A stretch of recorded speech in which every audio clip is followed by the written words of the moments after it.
evening, everybody, and welcome to another edition of the Sports Exchange. Boy, George and I know about this title, don't we? Anyways, glad to have our normal crew back here. And what talk about great camaraderie. This is it. So let me go over the topics before I go over the crew real quickly.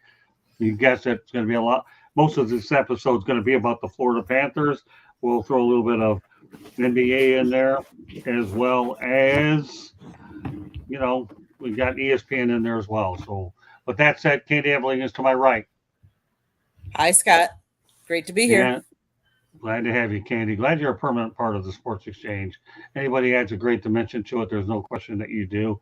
I think we have a unanimous vote when it comes to that, so glad you're on it. You're part of history, Candy, when we talk about the Sports Exchange, goes 4 decades. Seriously. This is tradition and history. Okay.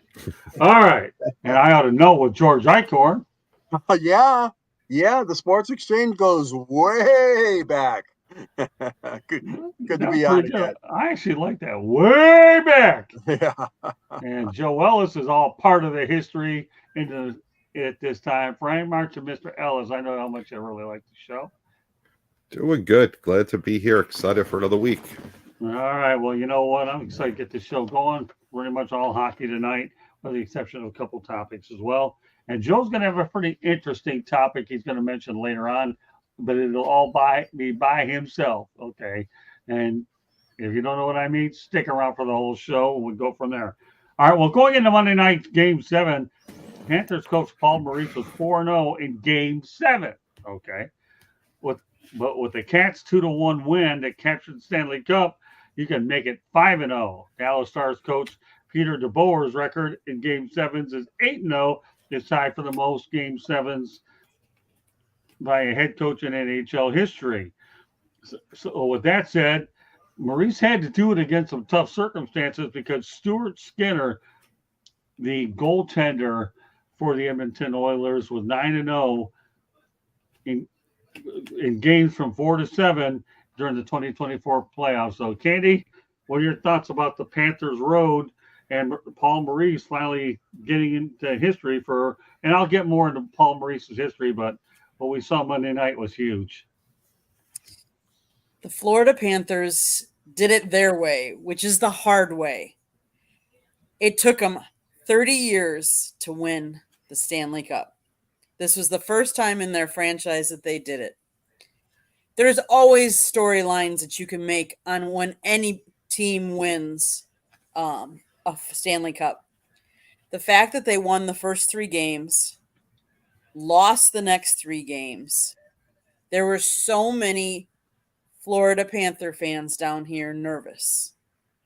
They were afraid that the Canadians, who a Canadian team has not won the Stanley Cup in 31 years, they were afraid they were going to win it this time. But it would not be. There's always going to be some records. Somebody was this and oh and that and oh, but they didn't want to go down. And I hate to bring that team up to 2 of these gentlemen on this panel. They didn't want to be like the 42 Detroit Red Wings. Yeah, I was waiting for that. Yeah, what's tough about hearing that coming from the Milwaukee Admiral, not even in the league. But I got to hand it to Candy, though. She does her research. And George and I just got stung. But anyways, got to give Candy her due. Got to give her due. And that's what she did. Keep going. You can stick it into us a little bit more. No, I mean, kudos to them. That they fought really hard the first 3 games. I would say the next 3 games, Connor McDavid had the best of them. And, you have to give a lot of credit to Sergei Bobrovsky because he played a really good series. He had a couple of bad games. I get it. And that's why they lost those games. But had he not had some of the really good saves that he had, they would have not have won. They would not. I heard a comment, actually. It was interesting from Matthew Tkachuk, who used to play for the Calgary Flames. And he says out there, when he left Calgary, okay, obviously we're talking about the province of Alberta. You got Edmonton and Calgary. So maybe I got a few of my fans back making sure Edmonton did not go ahead and win it. And yeah, maybe he did get a few, but to Matthew Tkachuk's credit, more power to him that he finally has a Stanley Cup ring, the first in his family anyway. So, George, I mean, Paul Maurice finally got it done. And again, we'll get into more details as well. But when you put Paul Maurice and Peter DeBoer, you know, they're both undefeated when it matters the most. Elaborate on that. Yeah, I mean, Paul Maurice has been around long time in the NHL coaching ranks. He has a lot of respect, and so does DeBoer too. I was kind of caught off guard when I heard the stat about that. No, Maurice has lost more games than any head coach in NHL history. The regular season, I'm talking about, not playoffs, but. The guy deserved it. I mean, this guy is what you'd call a gym rat. I mean, he loves hockey. He goes back to the days of right across the river from me in the city of Windsor when he was part of the Windsor Spitfires and, the amateur teams that he coached here in the Detroit and Windsor area. I couldn't have been more happier for Paul Maurice. I really couldn't. On the flip side, well, what can you say? I mean, Edmonton gave it all they could. I mean, to take it and stretch this out to 7 games, we'll talk more about that. But I tell you, it was a hell of a game. It was a hell of a battle. And, Florida deserved the win. I mean, it was really a great series. I back and forth. We saw what was going on, and Sergei did a great job in the nets. And obviously, Connor McDavid had a great series. We'll talk more about that. But yeah, I'm happy for Maurice. Maurice is a good coach. He's been a good coach. Some coaches have a tough time breaking the ice, so to speak, pardon the pun, and winning their first Stanley Cup. It took him a long time. So hats off to him and to the Florida Panthers. Well, I mean, Connor McDavid went ahead and won the Conn Smythe Trophy from a losing team. So yeah, go ahead, Joe. Listen, I mean, the fact of the matter is the coach had a 3-0 lead. They played tight, but when it mattered, he got his guys to do what they did the first 3 games.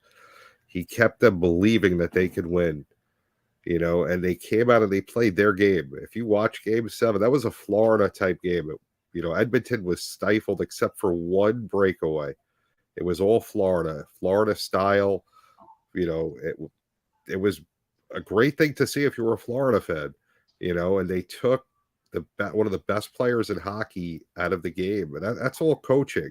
I mean, granted, the players have to execute, but it starts with the guy sitting at the bench, setting up everything with the line changes and, putting the right guys out there and calling the right plays. And he did a fabulous job, especially being in a position where had they blown Game 7, he would have been looked upon as one of the worst coaches in history. But, he came back and he did what he needed to do in Game 7, and congratulations. Yeah, I think the one name that should be mentioned, I'm going to mention it too because I covered the Panthers for a year, is a guy by the name of Joel Quenneville. He's the one who actually got a lot of this turned around for a while. It's unfortunate that he had to leave due to a situation which I'm sure he probably has regrets over, and I know he's out of the league until they let him back in. But working with Joel Quenneville, during that COVID year, he had a veteran. I think he could have won a Stanley Cup in time had he have seen this whole thing through. And God willing, he'll get another opportunity. So, I want to put a shout out to Joel Quenneville. I really do. But no question about it. Paul Maurice, to me, did an unbelievable job. Think about this guy. I mean, he's been there, 2 years, right? And they got to Stanley Cup finals. And he won the second one. What else is there to be said? So let's continue with the Florida Panthers theme for a bit more. Florida Panthers added to this stat 76.2% of the teams that won the Stanley Cup after winning Game 1 of the best-of-7 final. Now, I'm going to give everybody, I don't normally do this too often, so this is something that'll be a little bit different, okay? If you are playing the lottery, I'm going to give you a 4-digit number that you should consider playing. 2021. Why would I give you that number?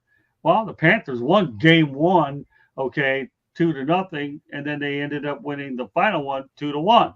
Now, these are numbers you don't even think about, but you can end up doing that. So, yeah, go out there, and if you win, well, you know, more power to you. If you win, you can send us a few more subscribers to the South Florida Tribune YouTube channel as well. So, all right, Candy, what are your thoughts about the game one winner? Obviously, it's a good omen for them. It was, I think, like Joe had alluded to, Florida played their game. And, one of the sayings in almost most sports that I've ever been associated with or watched, they always say defense wins championships. The Florida Panthers were the better defensive team.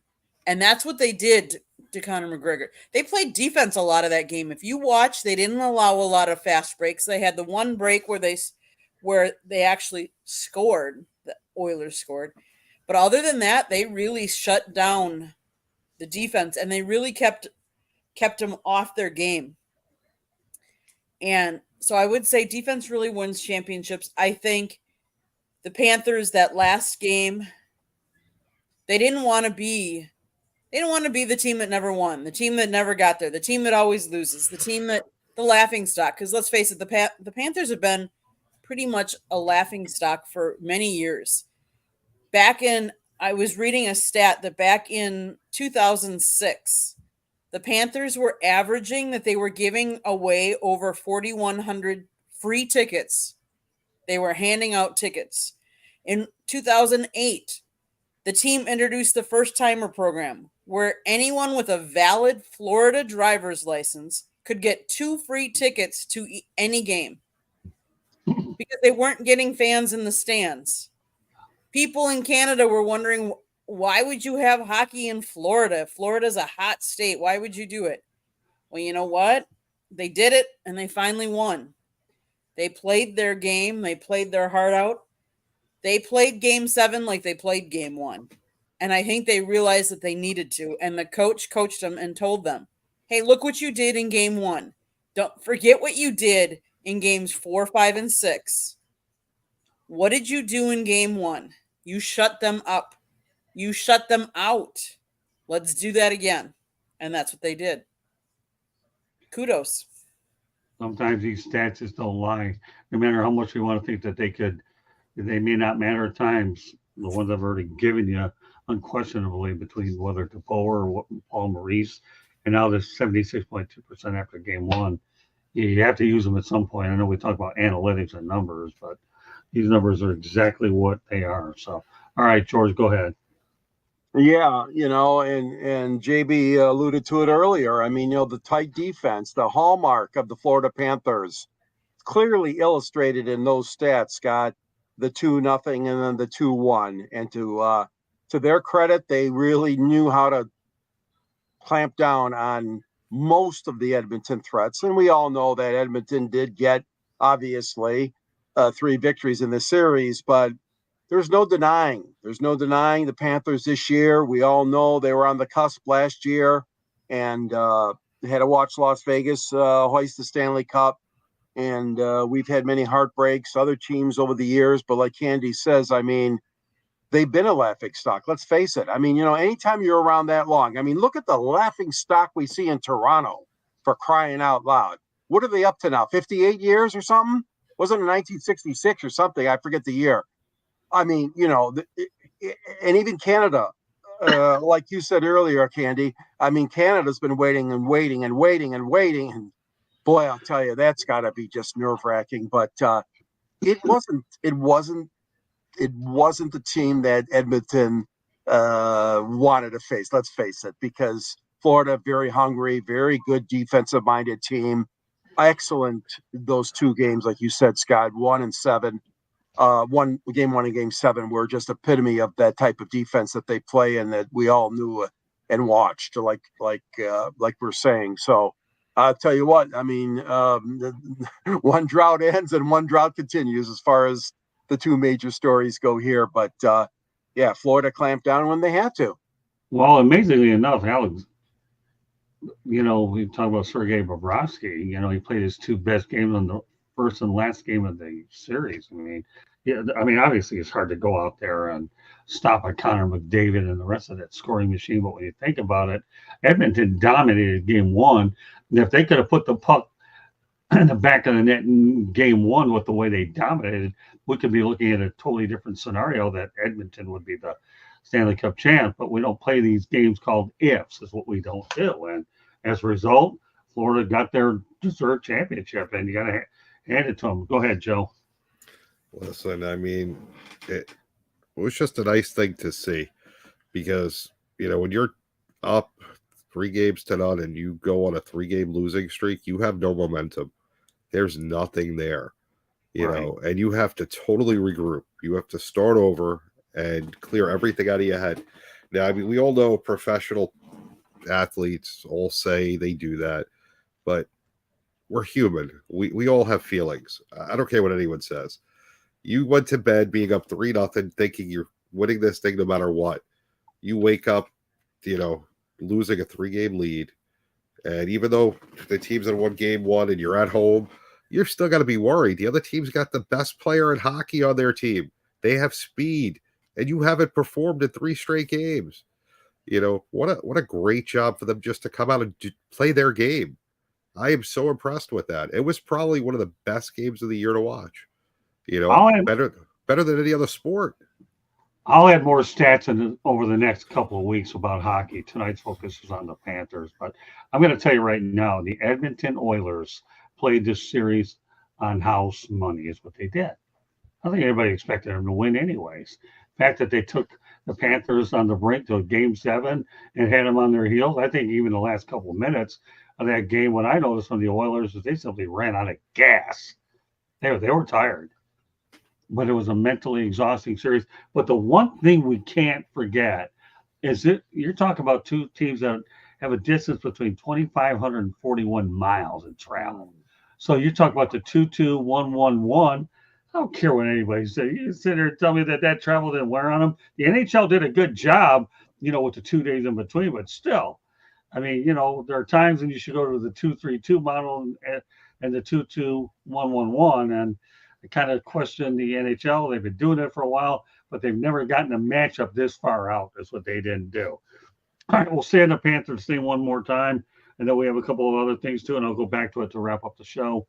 All right, Paul Maurice's first head coaching job was with the Hartford Whalers in 1995. Yes, folks, the Hartford Whalers. He proceeded to coach the Carolina Hurricanes, who, by the way, made it to the Stanley Cup Finals but lost to the Red Wings, the Toronto Maple Leafs, the Winnipeg Jets, and the Panthers. Now, after 26 years and, yes, George, 1,985 games, he's won a Stanley Cup. But you know what? This guy, I've never met him. Hopefully one day I will. He said he hopes the Winnipeg Jets will win it next year. This guy put a lot of time into Winnipeg. And one of the toughest things about the Jets, small market Canadian team, is what they are. You wonder about the sustainability of the Winnipeg Jets. But for him to say, I hope the Winnipeg Jets win it next year is a class act. Of course, Panthers, why would they worry about it anyways? They got the gorilla off their back. And this series for the Panthers is going to produce some retired numbers before it's all said and done. You already have one with Roberto Luongo, who I'll address a little bit later in the show. So, Candy, once again, as Tommy Lasorda once told me, because God delays does not mean that God denies. And that definitely became the case with Paul Maurice. Paul Maurice was once the last player picked in the NHL draft, an afterthought almost. He never made it to the league as a player, and there were many times when he wondered if his name would ever be on the Stanley Cup. It took him 1,985 games, 939 wins, 4 different franchises, a team relocation, 3 times getting fired, twice by Carolina alone, and a semi-retirement to get him to this moment. Once he dreamed about for most of his 57 years walking the planet, and he had never experienced it until now. They're saying that he's the type of guy everybody respects, and it's because he's earned it. He doesn't expect people's respect just because he's the head coach. He does it the right way. He truly cares about each individual in this locker room, and it goes a long way. So, yeah, we all respect him as much. If you listen to some of his comments after the game, he talked about how and you hear this a lot, but how this team really cared for each other and built each other up. And it wasn't one of the things sometimes you see a star player and it's a me, and what all my individual stats. You really didn't hear about that. You heard about a team playing as a team for a coach. So good job. Kudos to him. Kudos to him. George. Yeah, I had mentioned that earlier too about Maurice being such a hockey rat, if you will. I mean, I found one thing very interesting about him. You know, when I mentioned about Windsor, Ontario, he's born in Sault Ste. Marie, Ontario, which is across the river from Sault Ste. Marie, Michigan. So, and then you got him in Windsor, and then he came over to coach a team called the Detroit CompuWare Ambassadors, or the Detroit Junior Red Wings, from 1990 to 95. So there is that connection. Obviously, we know what a great job Peter Carmanos did to build his franchise in the NHL, and Maurice was part of that as well. I just think it's so cool because when he was with Windsor, they had the best record in the league, after he retired as a player, and he was 50-14-2. Their record was back in 1988, the Windsor Spitfires of the Ontario Hockey League. And they rolled to the finals of the Memorial Cup, but they didn't get it. In the final game, they were upset by the Medicine Hat Tigers, losing 7-6. And next to the Stanley Cup, the most important trophy in hockey is what they call the Memorial Cup. All being said, this man has a wealth of experience. Like you guys said, a lot of it has been in the losing way. I mean, let's not be kidding ourselves here. I mean, he had a lot of suffering teams and records around the league. So he waited a long time. He earned his keep. He got it done. But boy, oh boy, he was with some great, really good teams in the NHL along the way, and also some bad teams as well. But I've always admired him. I always wondered, guys, that, I wonder why the Red Wings never took a chance on him. Of course, they got Scotty Bowman, Mike Babcock.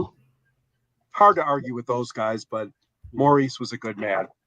All right, let's go to the chat room real quick. Hawk Tua, go Panthers. What did I miss? Well, to be honest with you, you missed the first three segments, all dedicated to the Panthers. So if you decide that you want to rewatch it on the South Florida Tribune YouTube channel, feel free to do it. I do have one more segment, then I'll talk about with the Panthers, but the first three, Hawk 2 is what you've missed thus far. Glad to have you on, nevertheless. Okay, Joe, go ahead. Listen, it's the hardest playoffs to win, whether a coach or a player, and to be around and have that type of storied career, and to finally get the Stanley Cup victory, and to have your name engraved on the cup, and to say you're a Stanley Cup champion. That's a great honor, and congratulations. Not much more to say about that. That's just awesome. Yeah. Scott, Hawk 2. Can I say something? I want to Sure. say that I'm disappointed. I had two things that I was pretty disappointed with after I watched that game. And one was the Panthers fans booing the Conn Smythe presentation that was supposed to go to McDavid, because he is the best player in hockey. You should never be booing someone that earned that. He earned that trophy. Right. And in a losing battle. But on the second hand, I was disappointed that he did not come out and accept that trophy. And I know it is hard. They just lost. But as a tennis player, you stand loser and the winner on the tennis court after, and you watch both the ceremonies. He did not have to watch the whole ceremony, but he should have at least come out, I feel, and accepted that trophy. So I was disappointed with the Panther fans booing him, but I was also disappointed that he didn't come out and get that trophy. Okay, that's fair. Okay, Hawk Tuah, yeah, we have a lot of great stuff on there. So when you rewatch it later, and I know you won't be disappointed. And we'll be doing some hockey stuff over the next couple of weeks or so. I just wanted to get a lot of the Panthers information in today. So, all right, well, we're going to go ahead and shift to the NBA right now. The NBA draft is tonight, and I think there's going to be more hype about a player that will be drafted later, either in the first round or into the second round tomorrow. The Toronto Raptors are showing interest in Bronny James with the number 31 pick. Can you imagine the impact of Bronny James in Toronto? He'll be bigger than Vince Carter. Can you imagine that? All right, you know what? I'm going to go in reverse order this time. Joe, what do you think? He's not ready for the NBA. It doesn't matter where he plays. It's a joke. It's LeBron being LeBron. It's horrible. It's stupid. It's a farce. Might as well put all four of us in the NBA. Put Caitlin Clark in the NBA. Right. You know, put Mad Dog Russo in the NBA because we're all just as qualified as Bronny James at the moment. Yeah, I mean, the reality is, but I'll tell you, if he does go to Canada, you know, they'll take Bronny James on. He'll definitely sell some tickets out there, and you never know. I mean, if one team is high on you, and that's the coaching staff. But yeah, I don't think he was ready to come out. I think he should have stayed another year in college ball. That's for sure. So, all right, George, go ahead. Yeah, I have to agree. I mean, you know, for me, it's still way too early for a lot of these kids coming out in the NBA. You know, I'm more of a traditional guy like that, and would wishes that they would stay at least through their third year if they're in college. But I know that doesn't happen anymore. For most of the stars, it's 1 and out, 2 and out. Now we're getting guys from the G League. We're getting guys from European leagues.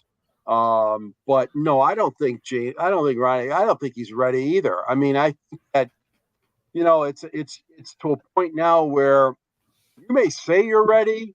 You may have an agent that says you're ready, but take a step back and look at the whole situation. And money's great. Most of them are not ready when they come out. Andy?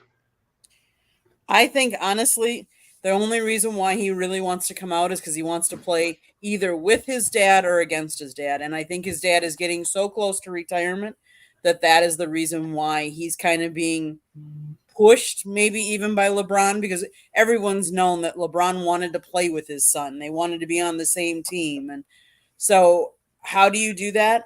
You got to declare for the draft. So I think that's the only reason really why, and maybe not the only reason, but one of the big reasons that's the driving force of why he's in this draft. Is he ready? No. Well, you know what? I'll be the one this time, Lycorn, that brings up this reference and don't say a word. By the way, Hawk Tuah, yeah, you're right. McDavid probably felt defeated and wanted the cup not to consummate in a reality. I'm sure you're right. I can't really disagree with that point, but the reality is you won a trophy, and that's one that's going to be on your resume the rest of your life. But Hawk Tuah, I definitely see your point. Here's the thing: the best father-son stories or sons have always been the Howes. You had Gordie Howe, you had Marty Howe and Mark Howe. And by the way, Gordie and Mark are in the Hockey Hall of Fame. Okay, so, you know, when they played for the Hartford Whalers and the Houston Aeros. And I do predict, though, that when the time comes that Houston's given a franchise, I think the Houston Aeros will be back. I really do. So, and the Hartford Whalers, I ended up going to the Hartford College, see it over in the mall, and it was unbelievable watching a game inside the Ice Capades inside of a mall. But yeah, I can see your point, wanting to play with or against his dad. I get it, you know, and maybe the pressure is coming from his dad, LeBron James. I don't know. All right, well, you know what? This is a hot topic last night, so that's why I'm going to bring it back on tonight. ESPN is offering Stephen A. Smith $18 million per year. He wants $25 million. All right, Candy, how do you see this one playing out? ESPN has lost so many of their good talent. And maybe not lost. Maybe they pushed them out because they can't afford everybody. Stephen A. is one of the still last remaining that has drawn a lot of Whether you like him or not, he's drawn a lot of attention. He gets a lot of attention. He gets a lot of views. We're talking about him. Listen, I mean, that's what ESPN wants. You know, they don't want the quiet commentators that nobody talks about. They want the commentators that people talk about, but they also want to be able to afford them. I don't know. I don't see them going up to what Stephen A wants because I don't think they can afford that, and they can't keep affording that. But do I see Stephen A on some other spot getting paid that? Who knows? It could happen. I sure wouldn't pay that much for him, but nobody's handing me, millions to talk though either. So It's okay. Well, you're worth more than millions to us, anyways. But the reality of the situation is, if Stephen A. Smith thinks he's going to get 25 million, he'll do it on a late night show that isn't sports related. But while we have Candy talking, I know we've been blowing through the show pretty quickly. Why don't we take a little station break before George and JB kick in? So go ahead. So the South Florida Tribune Publishing Company published a book last November, actually. It is written by Scott Morgenroth, and the foreword was written by none other than the George Eichhorn. Both of them are on the show tonight. The book is Lessons from the Microphone, Tuning into the Enduring Wisdom of Visionary Leaders. It's available on Amazon, Google, Barnes & Noble, Kindle, Apple, Google. And the audio version, we're working on it. It'll be out later this year. That's all I'm going to say, to be determined. Go to our website, www.southfloridatribune.com. You can see George's writing. You can see Scott's writing. I think even JB's written. I've got pictures on there, but also go to sidelinesportsnet.com. There's actually great articles on that website as well. Both places, go get your sport news and great articles. If you like to listen to podcasts, catch our audio version of our show on iHeartRadio, Google, Apple, Spotify, or wherever you get your podcast. Please hit that red subscribe button. If you see it, that means you have not subscribed yet. I honestly do not know why you haven't. Please do so. Monday nights, we talk baseball. Tuesday nights, we talk football. Wednesday nights, we talk all kinds of different sports. Thursday nights, we have Fire Up, talking all different sports again. Preceding this show tonight was Scott, the Motor City Madmouse show on nofilter.net. Go check it out. It's a one-on-one interview show. I think that's pretty much it. Scott, back to you tonight. All right. Thank you very much. Also on Twitter /X at Tribune South. Joe Ellis does a great job helping us share the content. But that said, since I have Joe Ellis in my mind, go ahead and let's talk about Stephen A. Smith value. Chuckles the clown. Right. He's got great value. ESPN's not going to pay him what he wants, but people hate him or love him. There's no in between, and people like to watch. When you hate somebody, you tend to watch. When you love somebody, you tend to watch. So he'll get the money somewhere. Don't think it's going to happen at ESPN, but I definitely think he'll get what he's looking for. I think the greatest broadcaster that ever stepped through ESPN's doors anyway, maybe I'm a bit more partial to him, Bob Lee. I had the good fortune of meeting Bob a couple of years ago at National Sports Media Association event. And in fact, Candy and I will be going up there on Friday night, and we'll be spending the weekend up there as well. So Bob Lee's the best. I think, Stephen A's going to get paid. It's just not going to be with ESPN. And I wouldn't be surprised if he goes out there and jumps out of sports. So many great people have left sports to do other things, and they've done fine with it. So, all right, George, you can wrap this topic up. Well, how about we have a trade here, folks? We're going to trade Stephen A. Smith for Charles Barkley. Barkley's already barking about leaving TBS and TNT. And wouldn't that be funny if somehow Stephen A. goes over there and then Charles finds his new home at ESPN?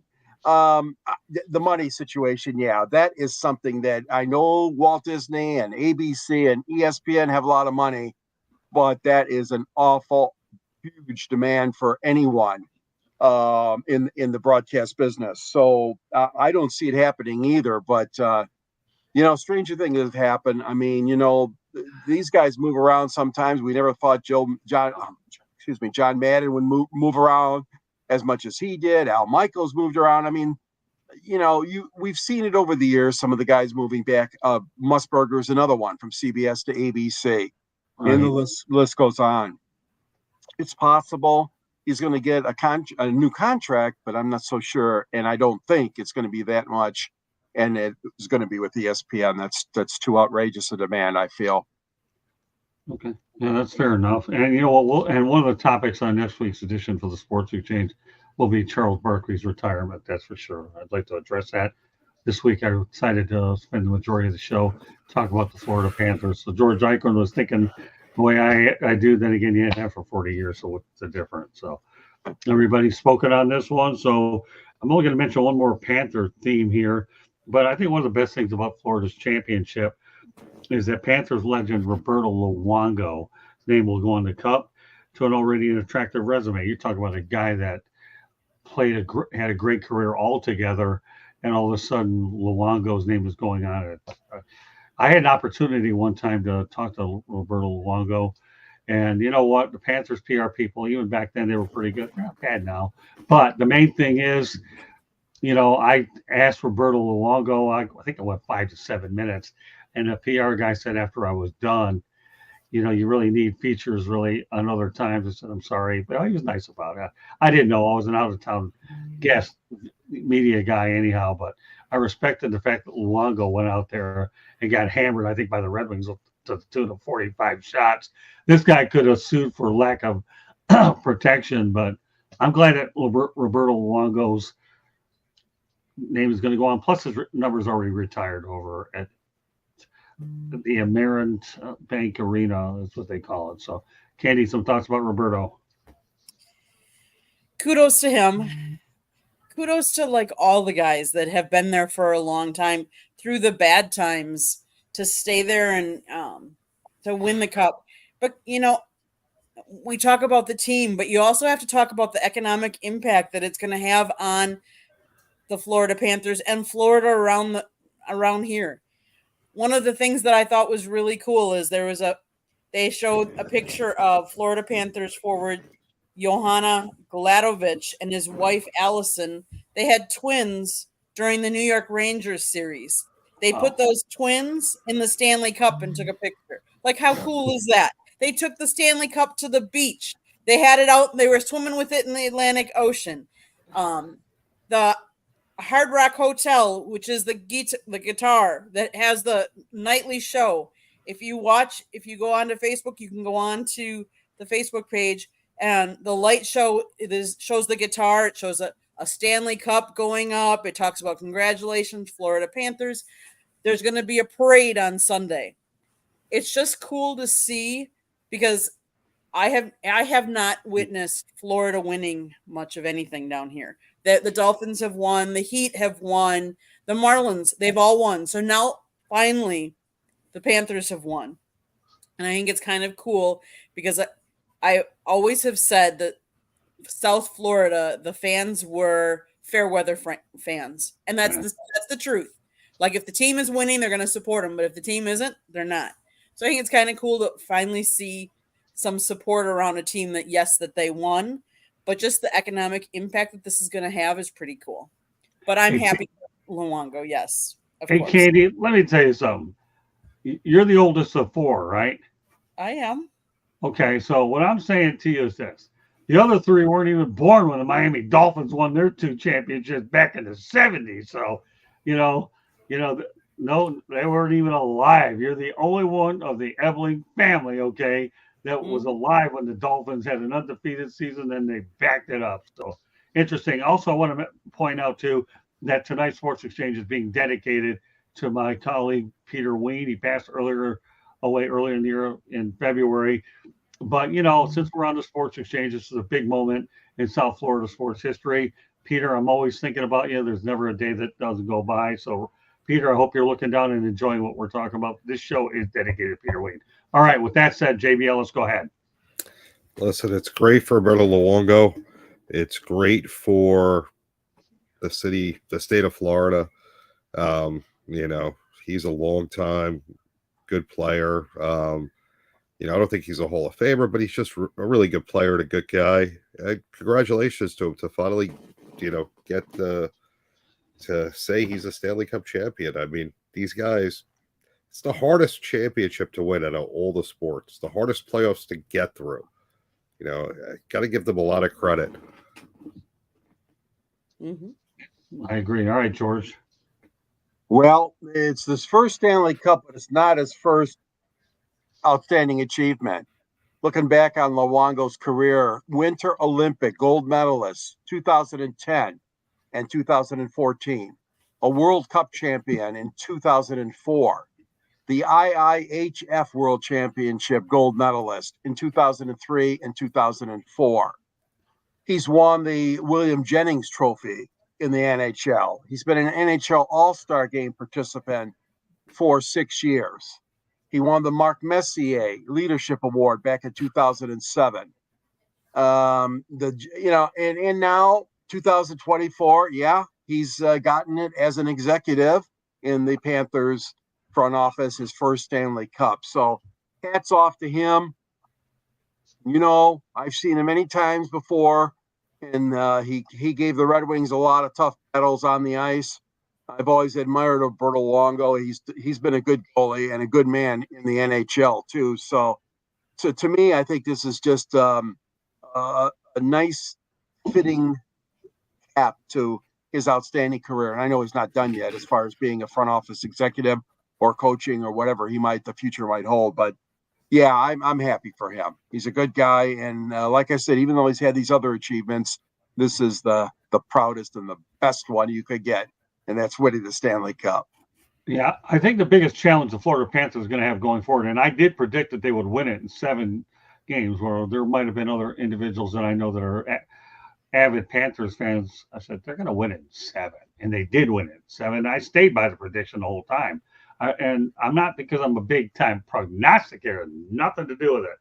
But I also believed in my mind that the reason I did predict that they'd win it is because teams that go to the finals the year before learn from what they've done, and then they're able to come back hungrier and angrier and subsequently go out there and win it all. So, again, that's another reason why I opted to go to the Panthers in 7, and that did come to fruition. We're going to get the parting shot. But you know what?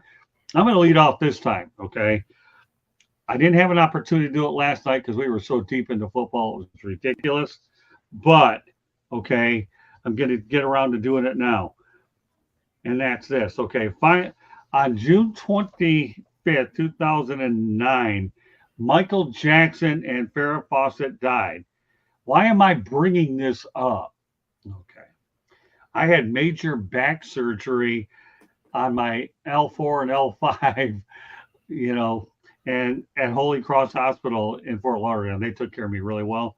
And the only thing that saved me from going insane was I had lots of morphine. So anytime I need to know when I had back surgery, folks, it's better than anything you can dig up on those websites or whatever about medical background. All I need is Farrah Fawcett and Michael Jackson, and that's when I had my back surgery. So since I didn't get a chance to talk about it yesterday, I'm saying it now. All right, you know what? Candy, go ahead. What's your parting shot? Kudos to Jordan Love. Him and his now fiance got engaged on their trip during the off season here. Kudos to both of them. That's it. What about you, George? Well, I'm going to pass out a kudo too. A man that died too early, Don Shane, is finally getting his reward from the Michigan Sports Hall of Fame, as it was announced in the class of 2024 that our friend Don Shane, and Scott, you saw him at so many Lions and Pistons games, I know, as I did. A great guy, a hard worker at ABC Channel 7 in Detroit, sports anchor who died way too young at age 60. I just am so happy for him winning the admittance into the Michigan Sports Hall of Fame induction banquet, which will be held in October in Detroit. Well, you know what, Candy, since you were going the Jordan Love route, I might as well just throw it out there anyways. Congratulations to Jared Goff and Kristen Harper for tying the knot as well. I mean, I'll tell you one thing about Jared Goff. He's got good taste in women when he marries a Sports Illustrated model like Kristen, but apparently they have an unbelievable relationship. So I'm glad for Jared Goff and Christian Harper. I have to leave Joe Ellis for last because after what he said to me today, that this had to be a standalone segment. And Ellis usually gets a standalone segment, but this is really a standalone segment. So, you want to know what I mean? Go ahead, Joe. So before we get to that, I just want to give credit to the College G League Ignite. They have 2 players drafted, best college in the world. And don't forget about the foreign colleges, JL Borg and Perth, Australia. It's great to see the NBA draft. I don't even know who half these guys are. It's pretty sad.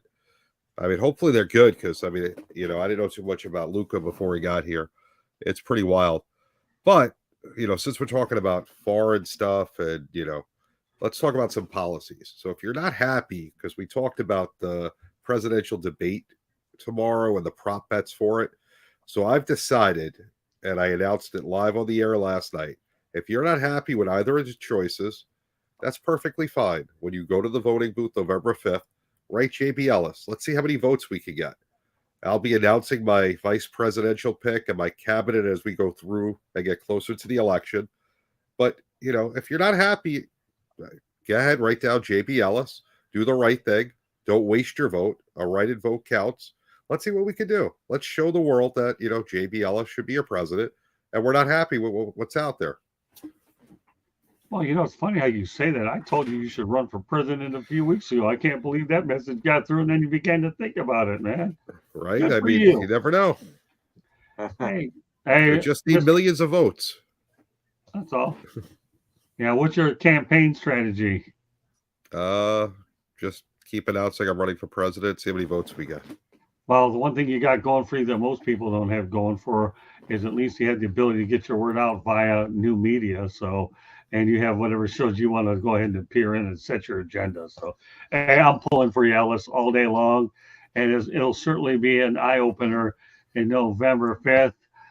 Right now, all I'm looking forward to is this weekend as I go back to the National Sports Media Association, catch up with some colleagues and meet some new people and be able to meet new people. It's a good event run by Dave Gordon for sure. So, well, I'm pulling for you, Joe. I am. So let's support the man. Let's support the man.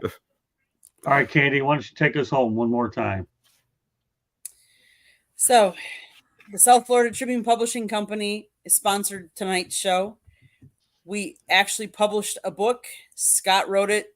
George wrote the foreword, Lessons from the Microphone, Tuning into the Enduring Wisdom of Visionary Leaders. It has a picture of young Scott with a very prominent boxer. And I'm going to leave it at that. Buy the book to find out who he's pictured with. It is available on Amazon Kindle, Barnes & Noble, Google, Apple Books. Audio to come later. Go to our website, www.southfloridatribune.com or sidelinesports.net, and you can see all the writings of everybody on this panel or my pictures. You can also get some other really great content. If you see that red subscribe button, that means you haven't subscribed to us. Subscribe, share us, like us. If you like baseball, we talk baseball on Mondays. If you like football, we talk Inside the Pigskin on Tuesday nights. If you just like sports in general, we talk all sports Wednesday nights. Thursday nights, we talk Fire Up. You never know what we'll be talking about. Wednesday nights, Scott also has the Motor City Mad Mouse show, which is a one-on-one interview show. It is on nofilter.net. Tonight, he had special guest George Eichhorn talking about old school versus new school media and how it's changed. If you like to listen to podcasts, you can listen to any of our broadcasts. We're available wherever you get your podcast. iHeartRadio, Google, Apple, CastBox, Deezer, Geo7, all of those places. I'm trying to think what else. I'm going to run out of breath here. If you like women talking sports, you have to check out Chicks and Salsa. We're on Tuesday nights at 7:30. Chicks and Salsa, or Three Chicks in the Pod. We talk all kinds of sports. You never know what we're going to be talking about. Check us out as well. Let's see if you have any show ideas or have any comments that you want, you can email us, southfloridatribune@gmail.com. If you'd like to sponsor a show, you can call Scott, the Motor City Mad Mouth at 954-304-4941. If I missed anything, or more importantly, if you missed anything, it is scrolling on the bottom of the screen.